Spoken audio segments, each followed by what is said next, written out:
2023년 4월 11일 한국은행 기준금리 인상 여부가 발표되었습니다. 이를 두고 그레이트 리세션 2023년 경제전망의 저자이신 김광석 교수님을 모시고 이야기를 나눠보도록 하겠습니다. 교수님 안녕하세요. 네, 안녕하세요. 예, 교수님, 오늘도 급하게 장소를 좀 구했습니다. 강연 왔다가 네, 이게 대기실에 와가지고 여러분께 또 아, 기준금리 인상 혹은 동결 여부에 대한 발표가 나왔기 때문에 음, 또 긴급하게 여러분께 말씀드리기 위해서 한번 이야기를 시작해 보도록 하겠습니다.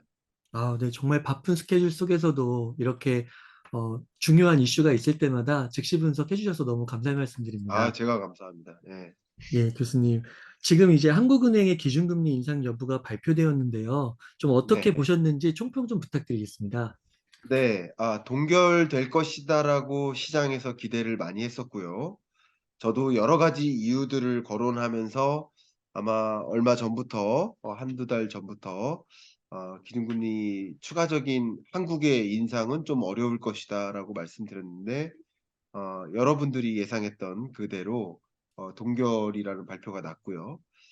그런 면에서 이변은 없었다라고 보여지고, 그리고 제가 의견을 드린다면 뭐 어쨌든 한국은행 총재의 이야기랑 관계없이 추가적인 기준금리 인상은 이제 없겠구나. 그러니까 한국의 기준금리는 여기서 상당 기간 동결된 채 움직이겠구나 하는 것을 감을 잡았고, 개인적으로 그런 생각을 했고요. 역시 물가에 대한 판단, 그리고 금융 불안 여부, 금융시장 안정에 대한 판단, 또 경기 침체 여부에 대한, 경기 안정에 대한 판단, 그 여러 가지 우리나라의 독립적인 통화정책 의사결정의 3대 판단 기준도 있지만, 또 우리나라는 대외 의존적이기 때문에 미국 통화정책 기조에 대한 고려, 이런 네 가지를 주로 고려해서 의사결정을 했다고 볼 수 있겠는데, 제가 이제 늘상 강조했듯이 여러분 스스로 금통위 위원이 되어서 금리를 결정해 본다라는 심정으로 이런 것들을 바라보시면 더 도움이 될 것이다라고 말씀드렸는데, 오늘도 나 스스로가 금통위 위원이다. 내가 금통위 위원이라면 어떻게 판단했을까? 이런 어떤 입장을 약간 역지사지로 입장을 바꿔놓고 함께 그 판단 결과를 분석해 보면 어떨까? 그런 의견 드립니다. 네, 그 한국은행이 국내 물가에 대한 판단이 되게 중요할 것 같습니다. 어떻게 판단하고 있는 걸까요? 네. 일단 한국은행의 이번에 금리 인상 결과는 말 그대로 추가적인 인상 없이 3.5%로 추가적인 동결 기조를 유지한다. 향후에도 추가적인 기준금리 인상이 있기 어려울 것 같다. 이렇게 현재로서는 판단 내리고 있습니다. 미국은 추가적인 금리 인상이 남아있는 상황이라고 현재 가정할 필요가 있겠죠. 그럼 현재도 미국과 한국 간의 기준금리 격차가 1.5%로 정말 큰 차이를 이렇게 보이고 있는 것을 여러분 확인하실 수 있는데, 향후에는 추가적인 금리의 격차가 또 나타날 것이다라는 것을 어느 정도 감지할 필요가 있겠습니다. 결국 이런 한국과 미국 간의 금리 격차가 추가적으로 나타날 것이다 하는 것이 강달러 현상으로 나오는 거죠. 그것도 반영되어 나타나는 겁니다. 오늘의 금리 동결 때문에 기준금리 격차가 또 벌어질 것이다라는, 그 오늘 동결했기 때문에 기준금리 격차는 추가적으로 벌어진 게 없단 말이에요. 근데 미국은 추가적으로 금리 인상하고 우리는 계속 동결해 나갈 것이다 라는 생각 때문에 먼저 시장에서는 반영되는 움직임이다, 이렇게 생각해 볼 수가 있겠습니다. 그 밖에 우리가 추가적으로 확인할 것은 보시는 것처럼 우리 통화정책 스케줄이 보면 4월 11일, 오늘이죠. 오늘 금리를 동결했지만 5월 25일에 있어요, 우리나라는. 근데 미국은 한국 날짜 기준으로는 5월 4일 새벽에 발표되죠. 그럼 역시 5월 4일 날 추가적인 금리 인상이 있을 거라고 지금 가정할 필요가 있겠는데, 그러면 지금보다 기준금리 격차가 더 벌어진다. 1.75%로 포인트로 벌어진다. 그럼 1.75% 포인트의 금리 격차는 또 한 번 벌어지는 상황을 우리는 예견하기 때문에 지금 미리 선제적으로 반영돼서 달러 사자 하면서 강달러 현상이 추가적으로 나오는 거죠. 지금 강달러 현상이 그렇게 나오는 겁니다.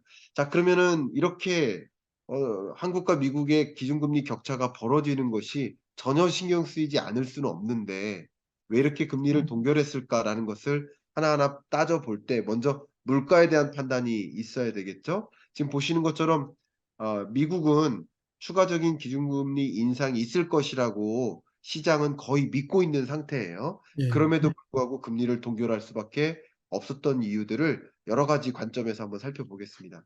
먼저 물가인데요. 질문 주신 것처럼. 물가에 대한 판단은 디스인플레이션 그 자체입니다. 이미 소비자 물가 발표됐을 때도 말씀드렸습니다만 6.3% 지난 22년 7 월에 정점을 찍었고 그 이후에 하향 안정화되다가 4.2% 까지 내려왔는데요. 이 4.2%는 그 직전 월보다 큰 격차를 두고 떨어지죠. 강한 속도로 떨어집니다. 이건 '물가 안정화 기조에 이미 진입했구나.'라는 걸 생각해 보고요. 네. 우리나라의 물가는 역시 선행 지표가 뭡니까? 수입 물가라고 했죠. 수입 물가가 결국 생산자 물가에 영향을 주고 소비자 물가에 반영이 될 텐데 여기 보시는 이 수입 물가 지수는 먼저 떨어졌단 말이에요. 그러니까 후행해서 소비자 물가가 떨어지는 추세가 있구나. 물론 최근에 원자재 가격이 상승한다든가 국제 유가가 반등한다든가 이런 추세까지는 여기에 반영되지는 않았습니다만 당분간은 어쨌든 '소비자 물가가 안정화될 것이다.'라고 판단할 수 있는 근거는 수입 물가 지수의 흐름인 거예요. 이게 또 누차 제가 설명드리면서 봐 왔지만 원화 기준의 수입 물가 지수와 달러 기준의 수입 물가 지수 둘 다 보아도 정말 둘 다 이미 마이너스에 진입했습니다. 감사한 일인 거죠. 다만 여기 보시면 원화 기준의 수입 물가 지수가 상대적으로 덜 잡히는 이유는 "강달러 기조 때문이다."라고 음. 말씀드렸죠. 그것은 결국 강달러 기조가 유지되는 한 물가 잡기도 좀 어려운 상황인 것이다. 물론 그런 면에서 강달러도 신경이 쓰이고 나머지 요소도 쓰이겠지만 어쨌든 통화 당국은 '아니 우리나라는 왜 금리 인상 이렇게 추가적으로 안 합니까?' 하는 의견이 있을 수도 있겠지만 기본적으로 물가가 상당히 안정화된 거고요. 미국 물가랑 비교해도 훨씬 우리나라는 안정적인 물가의 상황에 온 거고요.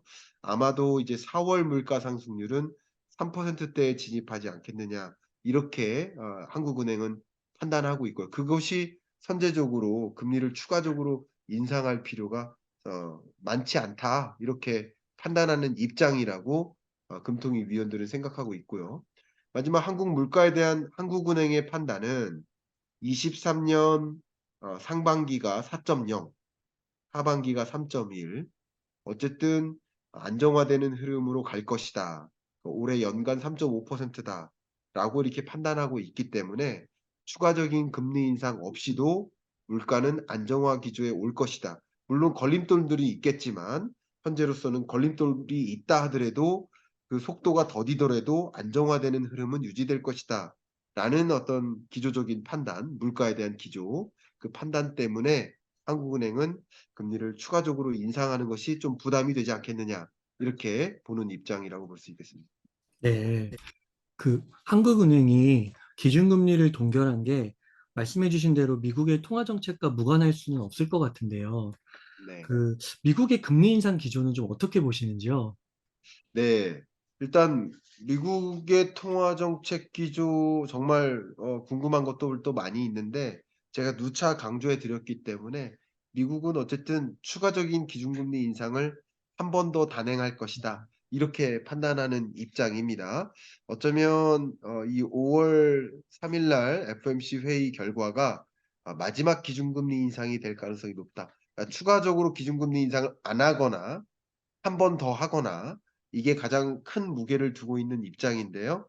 현재로서는 한 번 하는 것에 더 무게를 두고 있다. 이런 입장이고 그런 미국의 추가적인 금리 인상이 있고 이후에 동결을 할 것인데 우리는 어차피 한국과 미국 간의 기준금리 격차가 벌어진 상황이니까 그것으로 인해 나타나는 여러 가지 영향들을 이미 우리는 받아들이고 있기 때문에 추가적으로 0.25% 포인트 추가적으로 격차가 벌어진다 한들 그게 뭐 '대세의 영향은 없지 않겠느냐.'라고 판단하는 경향도 역시 '한국은행의 기조에 있다. 이렇게 반영되어 있다.' 이렇게 생각하고 있습니다.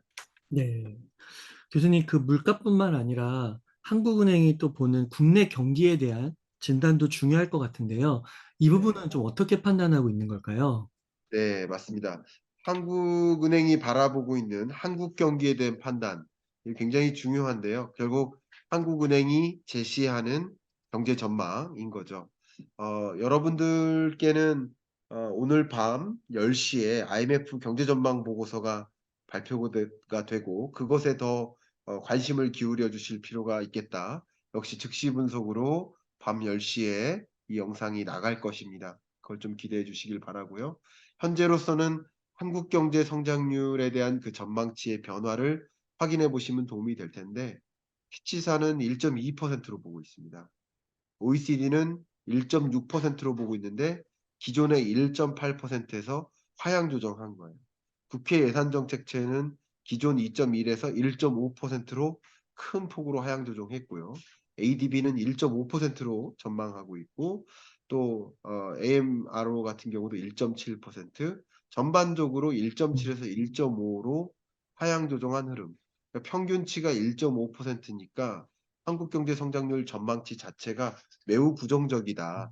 실제 1.7도 낮은 거고 1.6도 낮은 건데 이미 기획재정부에서는 1.6으로 제시했었고 또 한국은행은 1.7로 제시했다가 1.6으로 낮춰 잡았는데 제가 지난주에 우리 기재부 고위급하고 네. 제가 누구라고 강조는 안 하겠습니다. 여러분도 아실 만한 기재부의 고위급과 이제 대담을 1시간 정도 나눴었는데 조금 우스갯소리로 어떤 표현까지 하셨냐면 결국 기재부가 전망한 전망치에 나머지 기관들의 전망치가 수렴하고 있다. 어, 처음에는 가장 낮게 잡았었거든요. 1.6%로. 기재부가 이렇게 낮게 잡은 적은 정말 없었다라고 제가 그때 예. 여러분께 평가도 해드렸었는데 많은 경제 연구기관들이 국내에 많은 기관들이 그 숫자에 가깝게 수렴해 나가고 있다. 이렇게 판단하고 있고 한국은행도 같은 기조에 있습니다. 그러니까 높아봐야 현재로서는 정말 높게 봐야 1.7%, 낮게 보면 뭐 1.2%까지 요 어, 정도 숫자고요. 제 경제 성장률의 개념을 많이 강조하고 있는데 제 주식 얘기를 하지 않죠. 경기에 대해 얘기하고 있죠. 근데 경기 침체 온다고 생각하면 말씀드리면 또 많은 분들이 잘못 오해하셔가지고 주식 침체 온다고. 경기 침체와 주식 침체 다른 거예요. 경기는 훨씬 먼저 후행해서 나타나고 주식 침체가 먼저 일어나는 거죠. 주식은 그래서 2022년 10월이 저점이었다라고 네. 누차 강조하고 있잖아요. 네, 그런 현상들인 거죠. 경기 침체는 23년에 이르고 있지만 22년에 주가가 많이 침체됐었죠. 네. 그죠? 그걸 기억하신다면 주가는 확실히 선행한다. 이렇게 기억하실 필요가 오해가 없도록 제가 강조해서 말씀드리는 겁니다. 경기 침체 온다고 제가 1시간 동안 이야기하면 와, 저 사람 주가 침체 또 온대. 이렇게 어, 받아들이시더라고요. 너무 어, 안타까워서 제가 여러분께 강조하는 겁니다. 경기와 주가는 전혀 다른 지표이기 때문에 여러분 구분해서 이해하시면 좋겠고요. 한국은행도 역시 낮게 보고 있는데 제가 한번 마지막으로 강조하겠다면 우리 한국 경제가 네 번의 경제 위기가 있었다. 1980년 이때 오일 쇼크에 따른 충격으로 역성장했었죠. 그리고 두 번째는 IMF 외환위기가 음, 있었죠. 그때 우리나라 마이너스 5.1% 역성장했었죠. 세 번째는 네, 2008년 글로벌 네. 금융위기, 경제위기 있었죠. 네 번째가 팬데믹 경제위기, 마이너스 0.7% 역성장했었죠. 제가 항상 강조하지만 네 번의 경제위기를 제외하면 23년 성장률이 가장 낮다. 음, 그 전망치가 계속 하향 조정되어 왔지. 어쨌든 하향 조정 되든 안 되든 1.7이나 1.2나 요 정도 숫자는 네 번의 경제 위기를 제외하면 가장 낮은 숫자니까 이걸 경기 침체라고 하지 뭐를 경기 침체라고 합니까? 경기 침체 온다라고 말씀 계속 드려왔고 작년부터 그리고 23년 지금 우리가 겪고 있는 게 경기 침체인 거예요. 지금 여러 가지 현상들이 있잖아요. 그게 다 경기 침체 현상들인 거예요. 그런데도 경기 침체 온다는 것이 위협적인 소리라고 받아들이십니까? 경기 침체 온다. 밖에 비 오니까 비 온다고 할 뿐인데 그걸 비 오는데 비 온다고 말하는 사람한테 왜 위협적으로 얘기합니까라고 판단하냐 이거죠. 그런 분들이 좀 있어서 안타까워서 경기를 제대로 진단하셨으면 좋겠다는 말씀을 드리고자 하는 겁니다. 한국 경기에 대한 판단에 있어서 소비자 심리 지수와 기업 경기 실사 지수를 업데이트해서 다시 한번 보여드리는데 2020년에 이런 심리 지수가 경제 위기인 거예요. 팬데믹 때. 네. 그리고 지금은 그 정도까지는 아니고 L자로 꺾이죠. 침체. 근데 침체는 L자로 꺾이는 거예요. 근데 심리도 L자로 꺾인 상태에서 거기서 계속 지지분진하게 움직이죠. 한국 경기에 대한 판단 자체는 경제 위기가 아니라 경기 침체다라는 말씀을 드리고자 이렇게 길고 장황하게 설명드렸습니다.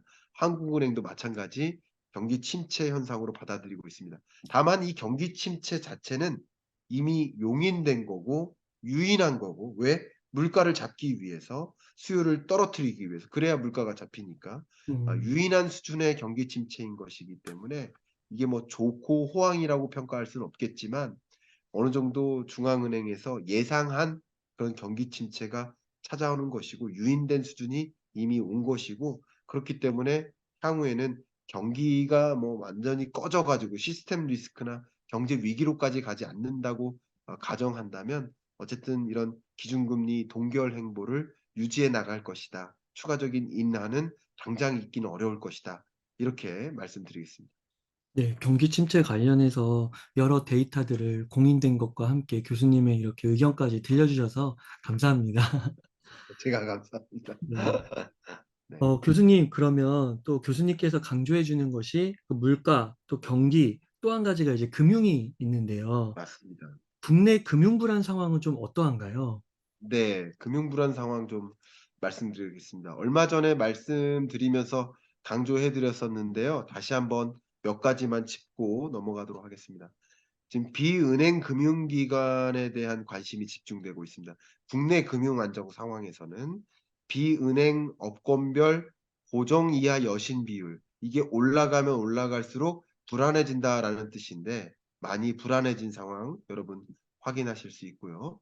또 연체율이 늘어나면 연체율이 상승하면 불안해지는 거죠. 여러분이 연체하신다는 뜻이 아니라 우리나라 가계부채나 혹은 기업 부채가 연체가 나타난다. 못 갚는 부채가 생기는 거잖아요. 이자나 원금을 상환하지 못하는 그게 연체인 거고요.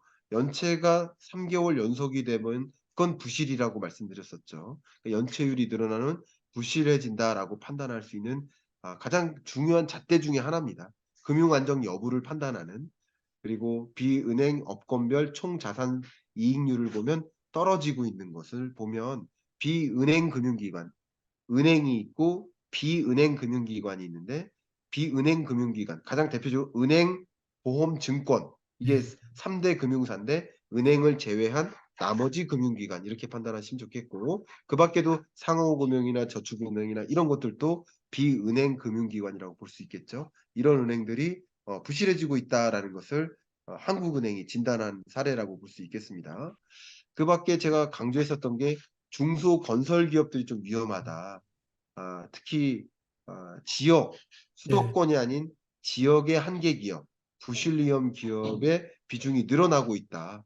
보시면서 급격히 늘어나죠. 특히 대기업보다도 중소기업의 부실 위험 기업이 늘어나고 있고요. 그죠? 한계 기업이. 그리고 수도권보다도 지방 중소기업이 많이 늘어나고 네. 있죠. 부실 위험 기업도 같은 트렌드입니다. 대기업보다는 중소기업이, 중소기업 중에서도 수도권보다는 지방 중소기업이 크게 위험한 상황이다. 건설사를 말씀드린 겁니다. 그래서 건설사들 중에서 제가 지역별 미분양 주택 추이 같은 거 계속 네. 말씀드렸었죠. 네, 그런 것들도 지역에 대구나 경북이나 충남이나 이런 지역의 한계 기업이나 부실 위험 기업이 늘어나고 있는 현상은 미분양 주택 건수를 통해서도 우리가 간접적으로 확인할 수 있는 거라고 볼 수 있겠습니다. 마지막으로 그런 비은행 부동산 PF 익스포저가 이렇게 급격히 상승하는 이런 모습은 결국 PF 대출 잔액이 쌓이고 그중에 특히 연체가 쌓이고요. 이런 것들이 반영되는 금융시장은 부실해지는 모습이라는 것을 확인할 수 있겠죠. 한국은행은 특히 이 금융 안정 상황을 굉장히 중대하게 판단하고 있는데 물가는 어느 정도 잡히는 거고 경기도 침체 국면인 거 맞지만 뭐 경기 침체 때문에 금리를 인하할 만큼까지는 아니고 경기 침체가 다른 나라보다는 좀 가혹하기 때문에 금리 인상할 만한 여건도 좀 안 되는 그런 것이라고 판단할 수 있겠죠.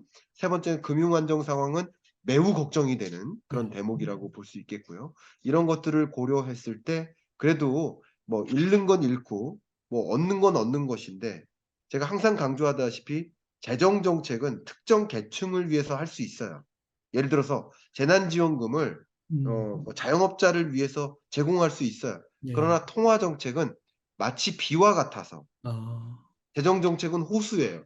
호수로 물 주니까 물을 줘야 될 식물에게만 물을 줄 수 있는 것인데, 음. 비는 어떤 특정 식물에게만 줄 수 없어. 이쪽 나무는 물을 더 많이 받으면 안 돼요. 물이 꽉 찼어요. 뿌리가 지금 상하는 것 같아요. 근데 이쪽 나무는 물을 줘야 돼요. 근데 그 나무를 구분해 가면서 물을 줄 수 있는 게 아니에요. 통화 정책은 그러해요. 네. 어떤 건 포기하고 어떤 건 취하는 거예요. 그래서 자꾸 금리 인상해야지 왜 동결합니까? 인상해서 빨리 물가 잡아야 되죠. 근데 물가 잡는 것도 중요하지만 나머지 것들도 잡아야 된다는 거죠. 그러니까 그런 것들을 다 가감해서 금통위 위원들은 비를 뿌려야 될 시점이냐, 뿌렸을 때 더 취약해지는 나무도 있고 물이 더 와야지만 하는 상황에 있는 나무도 있지만, 여러 나무를 다 같이 고려해서 타겟티드 팔러시, 표적 정책을 할 수가 없는 것이 통화 정책이기 때문에 네. 금리는 한 방향이거든요. 그것에 대한 영향은 긍정도 부정도 다 있는 거죠. 다만 여러 가지 요인을 고려했을 때 금리를 동결하는 것이 맞겠다라고 진단한 그 여러 가지 근거에는 주로 금융부실이라든가 부동산 PF, 이런 것들이 좀 더 심각한 상황이다라고 진단하는 경향, 그리고 경기 침체가 다른 나라들보다 더 심각하기 때문에, 그렇기 때문에 추가적인 금리 인상이 좀 두려운 경향, 상대적으로 물가는 또 잡히고 있고 미국과의 금리 격차는 그냥 벌어져도 뭐 견딜만 하다라고 판단하는 경향, 이렇게 함축해 보면 이렇게 설명드리면 어떨까 의견입니다. 네. 그러니까 이번에 동결 결과가 물가, 경기, 금융 세 가지 측면에서 종합적으로 판단을 내린 결과인 거군요. 그렇죠. 예. 네. 네. 교수님, 그러면 이번에는 이제 동결인데 향후 한국은행의 기준금리 인상 행보는 어떻게 보시나요? 네. 앞서 말씀을 이제 드렸었습니다만, 한국은행은 추가적인 금리 인상 없이 이제 동결 기조에 들어갈 것이다, 이렇게 판단하고요. 역시 금리 인하까지는 좀 어렵습니다. 왜냐하면 아직 목표하는 물가까지는 오려면 한참 멀었기 때문에, 금리 인하가 물가를 놓칠 수 있다는 사인을 줄 수 있거든요. '아 물가 다 잡혔구나.'라는 잘못된 사인을 줄 수 있고, 경제 주체들에게 '이제 투자해도 되네. 기업에 투자. 이제 소비해도 되네.' 이런 사인을 주기 때문에 다 잡으려 했던 그 물가마저 놓칠 수 있고요. 그밖에 물가 불안 요인들이 아직도 상존하다고 말씀을 드렸었죠. 그 물가 불안 요인을 퀵하게 좀 살펴보도록 하겠습니다.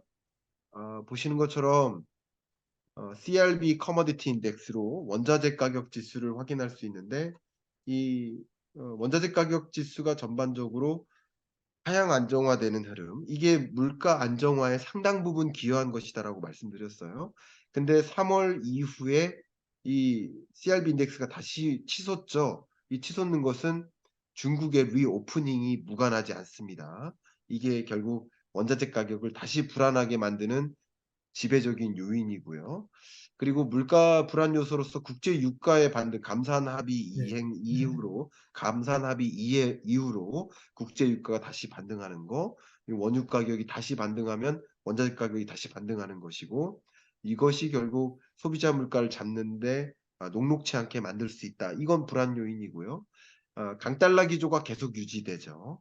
이런 흐름도 우리나라 입장에서는 여간 신경이 쓰이지 않는 것은 아닙니다. 이런 것들이 물가 불안 요소로 계속 자리하기 때문에 마음 놓고 또 금리를 인하할 수도 없는 겁니다. 여전히 물가 잡히려면 멀었다고 제가 말씀드렸죠. 우리나라 물가 상승률이 기껏해야 지금 4.2% 까지밖에 안 내려왔어요. 목표하는 물가 2%에 안착하려면 상반기는 무조건 지나야 됩니다. 하반기 중에도 3분기까지는 2%대라는 물가 상승률을 보기 어려울 것으로 보고 있습니다.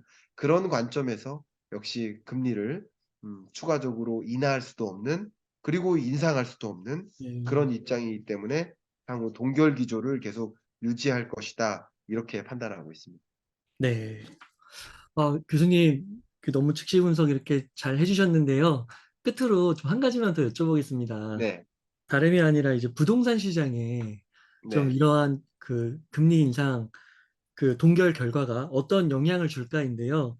현재 네. 좀 바닥이다 아니다를 두고 좀 의견이 분분한데 좀 어떻게 보시는지요? 네, 그 부분 말씀드리겠습니다. 아주 적절한 질문 주셨고요. 미국의 기준금리 의사결정은 우리나라 주가에 영향을 미칠 것이고요. 혹은 미국 기준금리 인상 스탠스가 어떻게 바뀌는지 그 기대감만으로도 주가에 영향을 미치겠지만, 부동산 시장에 미치는 영향은 덜한 거죠. 근데 한국은행의 기준금리 결정은 부동산 시장에 지배적인 영향을 미칠 수 있죠. 왜냐하면 한국은행의 기준금리 결정은 그것이 결국 시중금리에 영향을 미치는 것이라고 볼 수 있겠고요. 시중금리는 어쨌든 22년 11월 정도가 정점이었다라고 평가를 내리고 있습니다. 그때 정점이었었기 때문에 시중금리는 뭐 상당한 수준으로 높은 수준을 유지해 나갈 가능성은 있겠지만 시중금리 자체가 더 올라가긴 또 어렵다라고 보고 있습니다. 이미 시중금리가 많이 떨어진 거 여러분이 체감하실 겁니다. 그러니까 시중은행들이 선행해서 기준금리 인상기에 광폭적으로 금리를 인상했었고요. 그러면 시중은행들이 높은 금리를 가지고 경쟁할 수 있을까요? 그럼 그때부터는 금리 인상기에 너도 나도 막 올리는 거예요. 그러다가 이제 다 올라간 금리 상황에서는 이제 자기 은행에 예치할 수 있도록 자기 은행으로부터 또 대출을 해 나갈 수 있도록 또 이제 경쟁을 해야 되죠. 그러니까 시중금리, 대출금리를 낮춰 잡는 거예요. 이제 네. 낮은 금리를 찾아가는 거예요. 그러니까 이제 시중은행들의 시중금리가 먼저 떨어지는 경향이 있어요. 아직 기준금리는 동결이고 떨어뜨린 적 한 번도 없는데 시중금리는 먼저 움직이죠. 근데 이것이 결국 부동산 시장에 영향을 미치는 것이라고 볼 수 있고요. 첫 번째고요. 그것은 이제 바닥이다 아니다라고 생각하는 그 여론의 하나의 틀이 될 수 있겠다. 하나의 관전 포인트가 될 수 있겠다라고 말씀드리고요. 제가 꾸준히 말씀드리는 미분양 주택 추이를 보면 어쨌든 22년 이후에 미분양 주택이 쌓이다가 23년 지금 1, 2월 달까지만 해도 계속 쌓이고 있죠. 7만 5천 호를 초과한 상태로 계속 유지되고 있죠. 이런 국면에서는 집값이 바닥이라고 판단하기는 어렵다라는 말씀 드리는 음, 거예요. 오펙 플러스에서 감산 합의만 해도 국제 유가가 치솟았죠. 반도체 가격이 왜 이렇게 떨어졌습니까? 재고가 쌓여서예요. 역시 미분양 주택이 이렇게 쌓이는 한 음, 집값이 상승할 수가 없는 거예요. 바닥이라고 판단하긴 어렵습니다. 너무 이른감이 있습니다. 집값 등락률을 제가 계속 이것을 업데이트하면서 꾸준히 여러분께 말씀드리고 여러분을 계속 지켜보셔야 된다고 강조하고 있는데 집값 상승률이 마이너스에서 제로를 향해 올라가고는 있습니다. 그래서 이걸 가지고 바닥이라고 판단하시면 절대 안 되신다. 다만 시중금리가 어쨌든 정점 찍고 22년 11월에 시중금리가 정점 찍고 주택담보대출 금리는 먼저 떨어지기 시작했죠. 이 주택담보대출 금리랑 집값 등락률과 매우 유사하지 않습니까? 한번 네. 보시면. 그죠? 매우 유사하죠. 네. 거꾸로 그려놓으면 거의 비슷한 거예요. 주택담보대출 금리가 치솟을 때는 이 매매 가격이 급격히 떨어지다가 그죠? 네. 등락률이. 근데 이 주택담보대출 금리가 다시 이제 하향 안정화되니까 매매 가격 상승률이 다시 반등하는 거 있지 않습니까? 반등하지만 여전히 마이너스다라는 것이죠. 바닥이라고 볼 수는 없죠. 바닥은 항상 강조하지만 0이 바닥인 거죠. 그래서 그 지점을 향해서 가고 있는 모습이다. 요 정도로는 제가 강조해서 설명드리겠습니다. 자, 이 부분을 가지고 종합해서 여러분께 설명을 드린다면 이렇게 말씀드릴 수 있을 것 같습니다. 어쨌든 미분양 주택 건수가 계속 강조하지만 적어도 2, 3개월 정도 연속해서 급격히 의미 있는 수준으로 감소하는 기조를 보이는 시점. 그리고 기준금리가 이제 곧 인하될 거야. 동결이 아니라 곧 인하될 수 있을 거야라는 기대가 막 집중되는 시점. 혹은 금리 인하. 그 두 가지. 그리고 매매 가격 등락률이 제로를 향해 올라가다가 제로를 통과하는 구간. 그 구간 이 세 개가 거의 맞물릴 가능성이 높습니다. 한두 달 격차를 두고.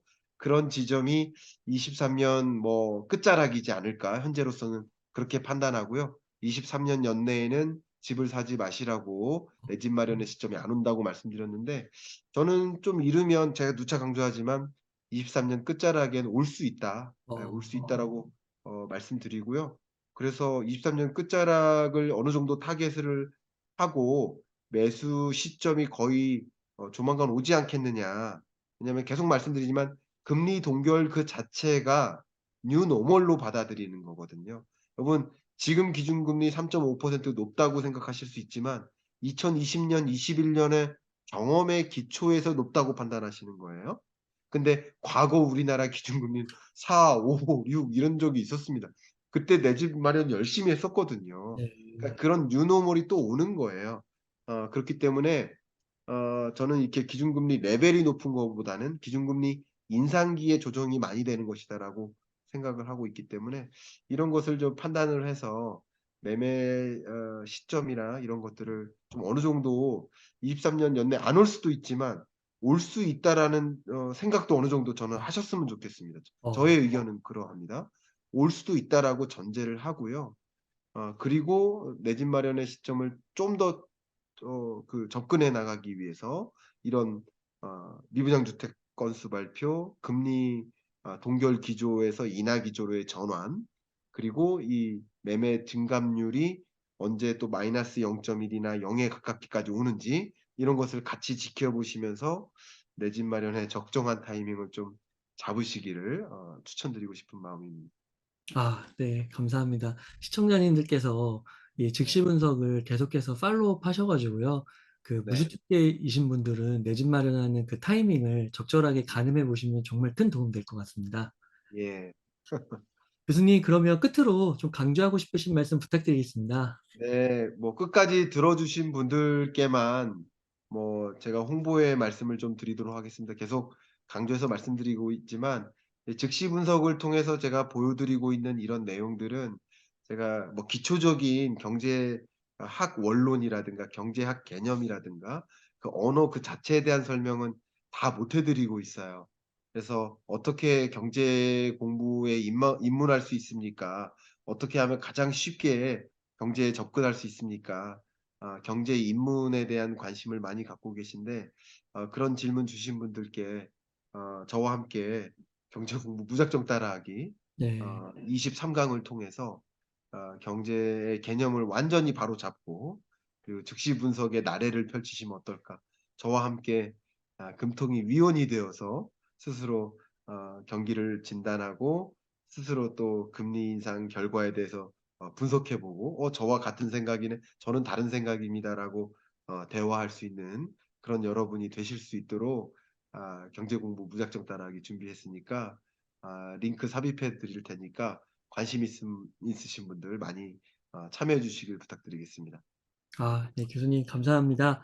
교수님 그러면 오늘 인터뷰 한 요 정도에서 마무리해도 괜찮으실까요? 네. 너무 감사합니다. 네. 이렇게 해서 늘 수고해 주시는 우리 네. 웅달 님께도 좀 응원의 메시지 많이 부탁드립니다. 아 네. 저 너무 많이 받고 있습니다 교수님. 선생님 그럼 제가 마지막 멘트 하도록 하겠습니다. 네. 이렇게 해서 그레이트 리세션 2023년 경제 전망의 저자이신 김광석 교수님을 모시고 이야기를 나눠봤습니다. 이 시간 동안 유익한 인사이트 많이 나눠주셔서 감사의 말씀드립니다. 오늘 고생 많으셨습니다. 감사합니다.